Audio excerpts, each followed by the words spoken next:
En los albores de 1950 se produjo una masiva migración de litoraleños a Buenos Aires en busca de trabajo, fenómeno socioeconómico que tuvo especial incidencia en el crecimiento del cordón urbano de Buenos Aires y su correlato en el chamamé como industria cultural. En primer lugar, debemos tener en cuenta que en ese tiempo nace un nuevo fenómeno que son los bailes de chamamé en pistas de la periferia de Corrientes y Resistencia, pero especialmente los bailes organizados en la zona rural, en almacenes de campo, sociedades de fomento de pequeños parajes y colonias, y las incipientes pistas de Entre Ríos, norte de Santa Fe, Corrientes, Chaco y Formosa, que se convirtió en una importante fuente de trabajo para los conjuntos chamameceros.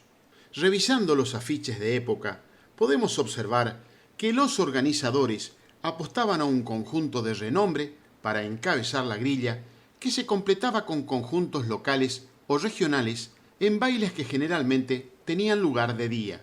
Esto coincide con el surgimiento masivo de las pistas del Gran Buenos Aires, que según la opinión de Polito Castillo, que inauguró cerca de 100 locales bailables en su prolífica faceta de productor, se produce por un fenómeno de atracción y no de expulsión de los antiguos salones de la capital federal, ya que el grueso de los litoraleños que llegaron a Buenos Aires por ese tiempo se radicaron en provincia. Esto marca el definitivo final de las ambiciosas orquestaciones que se conocieron en la década de 1940, con piano, acordeón, filas de bandoneones, cantores y guitarristas, ya que los conjuntos se adaptaron a una formación con la que era posible trasladarse por los precarios caminos rurales de entonces, es decir, acordeón, bandoneón y guitarristas cantores. En la transición permanecieron por algunos años más salones céntricos como el Princesa, que regenteaba Armando Nelli en el barrio de Caballito, que era un local bailable que tenía 3 pistas, tango, característica y chamamé, y el templo indiscutible del chamamé en Buenos Aires, el Salón Verdi del barrio de La Boca. Consultado sobre esta coyuntura, un importante referente del chamamé que trabajó en los 2 circuitos, Paquito Aranda, comenta que se sentía más cómodo en las pistas del Gran Buenos Aires porque a los salones concurría público de variada geografía y seguidores de otros géneros musicales, en tanto que los bailes del conurbano eran como un pedazo de suelo correntino trasladado a Buenos Aires. Pero este fenómeno tuvo impacto en 2 sentidos en el chamamé como industria. Por un lado, creció enormemente el trabajo para los músicos, con más espacios para tocar y muchas ventas de discos, lo que se tradujo en el nacimiento de numerosos conjuntos conformados por músicos litoraleños y de otras geografías. En contrapartida, el corrimiento hacia la periferia de Buenos Aires y la zona rural del litoral convirtió al chamamé en un género endógeno, perdiendo la estrecha relación que antes tenía con otras expresiones musicales, por lo que a partir del nacimiento del Festival de Cosquín, en la década conocida como el boom del folclore, el chamamé fue dejado de lado. A esto debe sumarse otro fenómeno, el nacimiento de la corriente litoraleña, promovida casi exclusivamente por productores artísticos y directivos de sellos en busca de ocupar el espacio que antes tenía nuestra música, con artistas que interpretaban nuestros ritmos, rotulando su música con eufemismos como canción del litoral o litoraleña, en un claro ejemplo de menosprecio de nuestro género, o tal vez a su denominación, chamamé.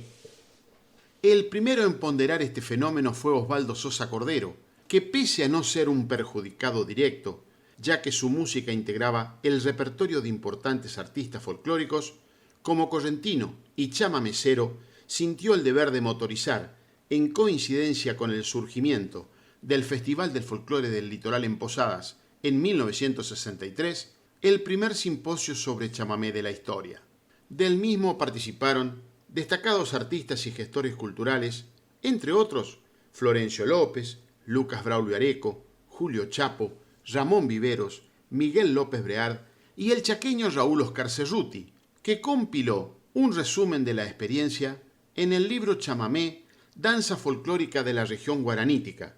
un libro relevante para el estudio del género y de mucha vigencia hasta hoy, editado originalmente por la Universidad Nacional del Nordeste en 1964. Paradójicamente, podemos analizar con soporte documental que en las décadas de 1960 y 70, el chamamé, como antes citamos, fue un género de enormes ventas de discos, información disponible en los archivos de las cámaras de la industria discográfica y también una enorme fuente de trabajo para los músicos, muchos de ellos trabajadores de medio tiempo en Buenos Aires que los fines de semana ayudaban a sus ingresos con la actividad artística. Otro importante polo chamamecero fue la ciudad de Rosario, donde se radicaron grandes exponentes del chamamé como Emilio Chamorro, Tarragó Ros y Ramón Merlo, que con sus embajadas artísticas ocuparon importantes espacios en la radiofonía y los locales bailables que fundaron en la Chicago, Argentina. No alcanzaría un libro solo para reseñar los conjuntos y solistas que surgieron en las décadas de 1950 y 60, algunos que hoy forman parte de la historia grande del chamamé.